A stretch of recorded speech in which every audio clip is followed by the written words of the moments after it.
Welcome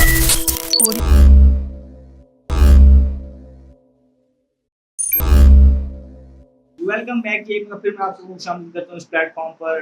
Pakistan versus Bangladesh ODI टी20 series का आगाज होने लगा है। ये टी20 सीरीज 28 मई से स्टार्ट होगी और ये तीन मैचेस की सीरीज है और तीनों मैचेस कजाफी स्टेडियम लाहौर में खेले जाएंगे। देखिए, ओरिजिनली ये व्हाइट बॉल सीरीज थी। इसमें पहले 3 ओडीआई खेले जाने थे, उसके बाद 3 टी20 खेले जाने थे।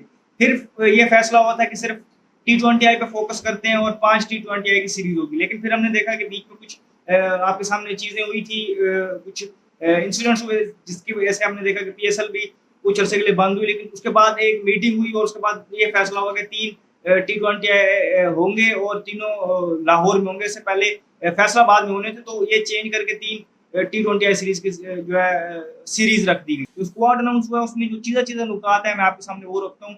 एक तो ये है कि जो चीजें जो पिछली पाकिस्तान की टी20 सीरीज थी उसमें जो कुछ नाम थे, उनमें से अगर आप देखें तो शाहीन शाह अफरीदी, जहांदाद खान, वहाँ पर आप मोहम्मद अली थे, फिर सुफियान मुकीम और अब्बास अफरीदी, फिर वहाँ पर आप देखें तो अब्दुल समद। तो ये नाम है कुछ जो वो उस सीरीज में मौजूद थे लेकिन यहाँ पर मौजूद नहीं, यहाँ से ड्रॉप हो गए हैं। तो इनके बारे में डिस्कस करते हैं। फिर आप अगर देखें तो जो नाम इंक्लूड हुए हैं उनमें कौन से नाम शामिल है, वहाँ पर आप देखें तो फ़हीम अशरफ की वापसी हुई है, फ़खर ज़मान की वापसी हुई है, साइम अयूब की वापसी हुई है, फिर आप देखें तो साजिदा फरहान की वापसी हुई है।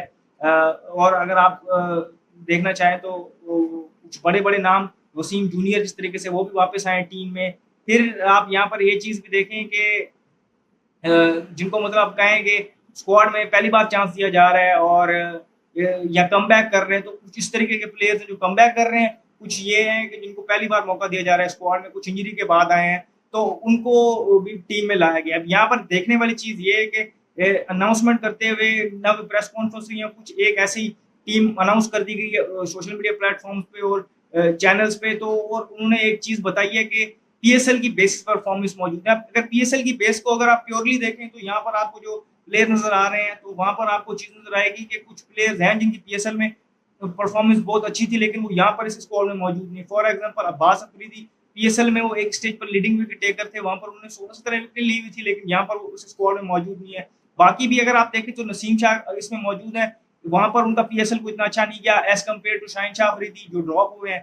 फिर अगर आप देखें तो यहाँ पर आपको नज़र आते हैं साइम अयूब, उनका भी कोई पीएसएल को इतना अच्छा नहीं गया लेकिन वो यहाँ पर मौजूद है।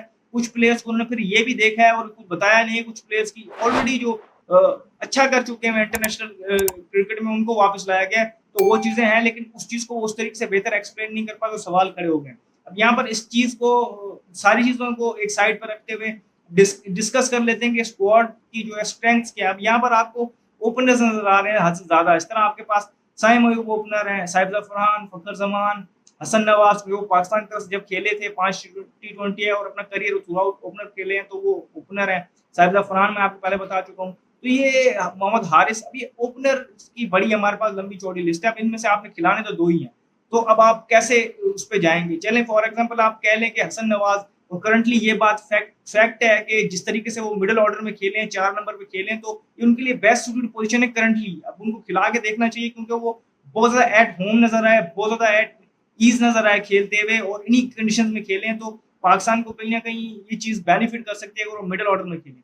फिर अगर आप देखें तो मोहम्मद हारिस भी पीएसएल में हमने देखा कि मिडल ऑर्डर में खेले, तो आप उनको भी मिडल ऑर्डर में गिन लें। फिर 3 ऑप्शन बच जाते हैं आपके पास, मोहम्मद हारिस, साजिदा फरहान और फ़खर ज़मान। अब इन तीनों में से आपको 2 को खिलाना पड़ेगा। आप स्टार्ट अगर करना चाहिए क्योंकि 3 टी20 आए हैं, फ़खर आपके पास ऑलरेडी एस्टेब्लिश्ड है, तो आप ये चीज़ कर सकते हैं कि वहाँ पर आप खिला दें साजिदा फरहान और साइम अयूब को ट्राई करके देख लें कि उनका ओपनिंग पेयर कैसे काम करता है। तो ये चीज़ देखनी होगी। तो एक और चीज़ देखी गई कि साजिदा फरहान को उन्होंने जब नॉमिनेट किया तो उनके आगे विकेट कीपर लिखा हुआ है। विकेट कीपर वाली बात हम पहले डिस्कस कर चुके हैं कि उनकी वो बैटिंग पे अफेक्ट करता है क्योंकि वो नेचुरल विकेट कीपर नहीं है, तो आपको विकेट कीपर टीम में इसके अलावा उन्होंने मोहम्मद हारिस रखा हुआ है, तो आया मोहम्मद हारिस खेलेंगे तो मिडल ऑर्डर में खेलेंगे तो किस पोजीशन में खेलेंगे? इसके अलावा सलमान अली आगा जो है कैप्टन है, वो खेलते हैं टॉप 3 में या टॉप 4 में, तो अगर इस स्ट्रेंथ से जाएँगे तो वो शायद नीचे खेलें।